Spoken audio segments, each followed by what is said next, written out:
just remember feeling like I didn't know what was wrong with me growing up. I just felt like I was always like fighting something internally, or just like emotions is maybe what I would attribute it to.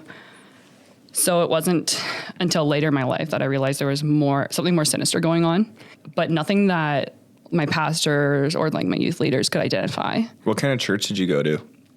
I would say like typical Baptist Alliance type churches. Okay. So like very traditional, not like necessarily a spirit-filled church. Not that I could tell. Okay. Personally. Are you able to say, you said you were kind of struggling with something, like, are you able to share like what that was like? Like what were you battling? I would say that I was the youngest of 8 to 10 kids, just depending on who was around at the time. But there seemed to be a lot of emotional like chaos in my older siblings. You have 8 brothers and sisters? 10? Yes.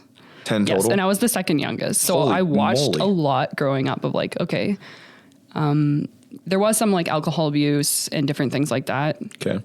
Emotional abuse, and that seemed to kind of run down through the siblings to like the younger ones. You know, you kind of like hurt people, right?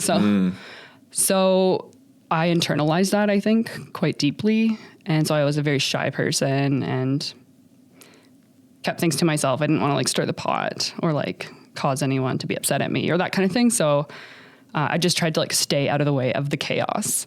But that became like a burden I carried through my life, and I didn't realize how deeply that was affecting me or how that could potentially affect me.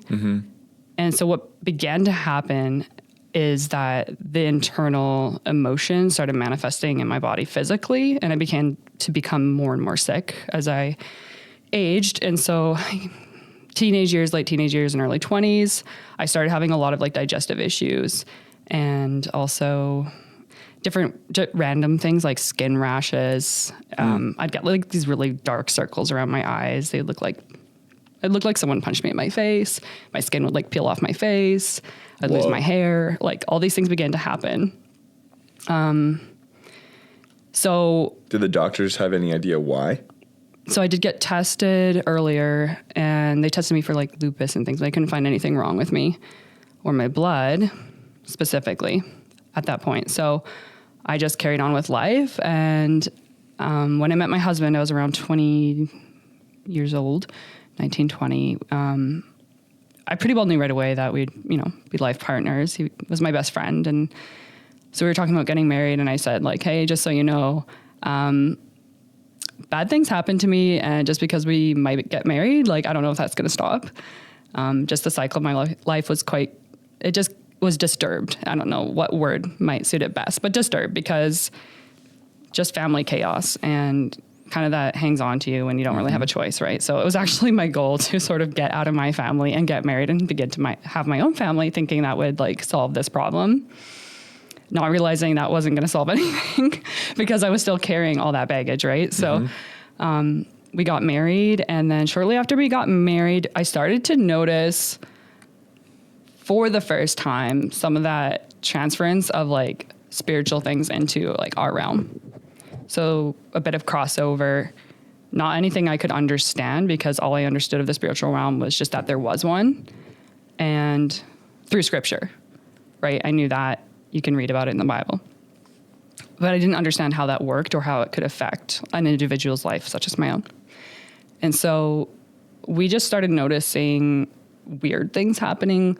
I would say like one of the first examples was I went to work one night, and when I came home, my husband said he like stepped out of the shower and something punched him in his face. But he's like, but there was nothing there. But I felt the blow to my face. And so I was like, well, that's very weird. I don't really know, but we can pray about it. And so we just prayed about it. And we kind of just disregarded it. The only other thing that was occurring around that time was there was this Ouija board in our basement suite. And I had pointed it out, being like, I don't want anything to do with that, because, there's just a bit of family history with that. And I just knew it was like very negative. So I told him we should get rid of it. And he said, no, it's not ours. We can't. So it remained. And then that's when he began to like notice that. And with maybe a spiritual something hitting him in his face. Following that event, I felt a little paranoid and then put it on the shelf. We moved, And shortly after, within a year or two, we had our first and second child. And in our new house, after having our second child, because I was constantly nursing, my husband would sleep in a separate room. When he came back to my room, I knew there was something wrong because like he goes to bed and he never gets out of bed, right? So it's like that he's out for the night. And he came and he just looked like he had seen a ghost. Like he was just like standing in the doorway, but he didn't say anything. He just looked like he had seen a ghost. So I'm looking at him. I'm like, okay, like what's going on here? And he didn't say anything. So I just like went and laid beside me and I'm looking at him like, okay, this is really weird. What's going on here? And he said, well, I went to bed, but my door handle started turning. So I thought you were coming in the room. So I was waiting and it kept turning. It was like, you know, and I'm thinking, okay, no, that wasn't me. I haven't gotten out of bed. So he said, yeah, I realized that as soon as like a few minutes passed and the door handle was still screeching and turning, I'm like, okay, I'm getting out of here. And so he came to see me and then we prayed about it and he went back to bed. And I was like, okay.